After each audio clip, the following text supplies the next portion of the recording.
Hello everyone and welcome to NFL Discussion. I'm your host of NFL enthusiast Dougie Doug. In today's episode I'm going to be discussing Monday Night Football Week 1 of the 2023 NFL season. Buffalo Bills taking on the New York Jets, and this was going to be a special game, or well, it was supposed to be a special game. It was going to be the debut of Aaron Rodgers in a Jets uniform, a debut that unfortunately, ended way too shortly, and it looks like Aaron Rodgers as a Jet might be done for good. But we'll get into that with the Jets portion of this discussion video. And with that, we're going to get right into the action, starting with the Buffalo Bills. Josh Allen completed 29 of 41 passes for 236 yards, 1 touchdown, 3 interceptions, 36 yards and 6 carries, and a lost fumble. So Allen and the Bills looked confident in the first half, but managed just a field goal throughout the second half and overtime. The possessions after halftime resulted in pretty much just turnovers and going 3 and out. Allen also took 5 sacks on the night. The Bills did not look sharp in this one, but the Jets do have a special defense, one of the top defenses in the league. So better days should be ahead for the Bills. I don't think I'll read too much into this loss. I don't think I'll write the Bills off after this one loss, but it's certainly not an encouraging one. But certainly it's not a good loss. I mean, then again, I guess there is no such thing as a good loss, but it didn't look good, as a loss usually does. But even given the defense they were facing, that does not mask the letdown that was Week 1 for the Bills. And now Allen and the Bills will turn their attention to the Raiders in 2. James Cook would rush 12 times for 46 yards, added 17 receptions on 17 yards and 4 receptions. Devin Singletary was the lead back last year. He is gone. Insert James Cook, who basically had 18 running back opportunities, which led the team, indicating that Cook is the clear lead back he's the clear lead back. Latavius Murray saw 4 opportunities and Damian Harris saw just 3. The Bills only managed 1 trip to the red zone, which is where Harris saw his lone carry, something that could sap the touchdown expectation for Cook. But even with this, I think also this performance is indicative that the Bills still lack a running game to kind of balance out their offense, and I think that's a contributing factor to a rough performance on offense from the Bills.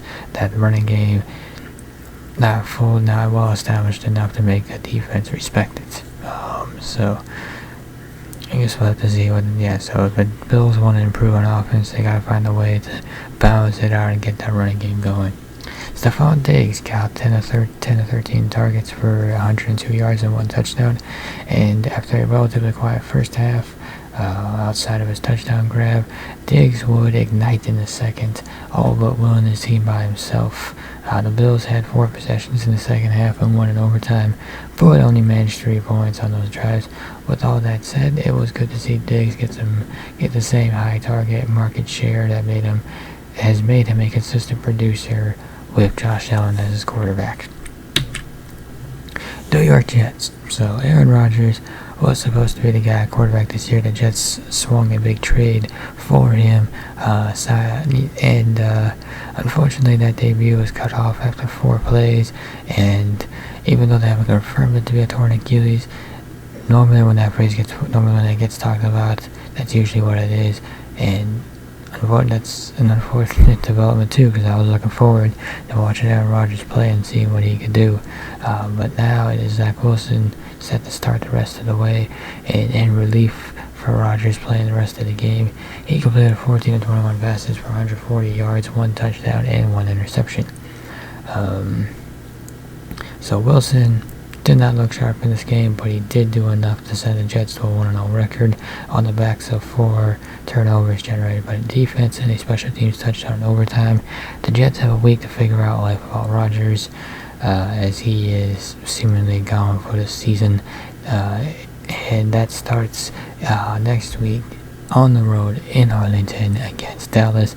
Not a great spot for the Jets going up against that Cowboys defense that shut out the Giants offense.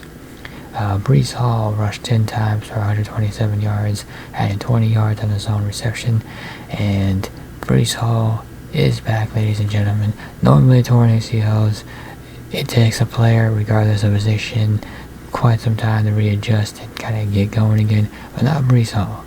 He demonstrated his showcase explosiveness early, springing loose for an 83-yard gash early in the second quarter.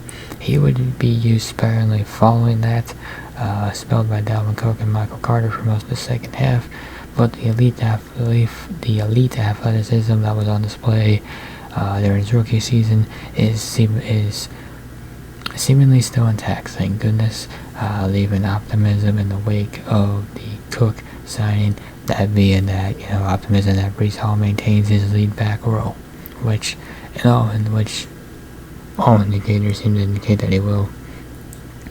And Garrett Wilson caught all 5 of his targets for 34 yards and 1 touchdown.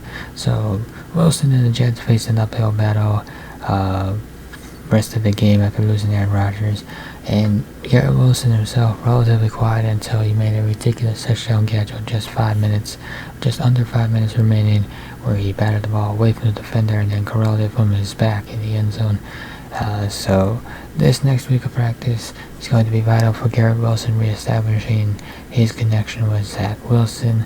But the good news is, if there is any for the Jets, is that even though you did lose your quarterback and that's your most important player, as I mentioned, Breece Hall was back. You got Dalvin Cook backing him up. You got your passing game, wide receiver core still intact. The defense is special. So the talent is there for this Jets team.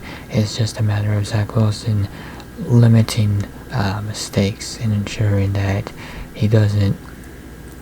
He just got. I don't know how to say it other than just play game manager. Limit the mistakes, lean on your running game. And let your defense just take care of business as they did in this game. And with that will conclude this episode of NFL Discussion. If you enjoyed this episode, be sure to hit that like button down below.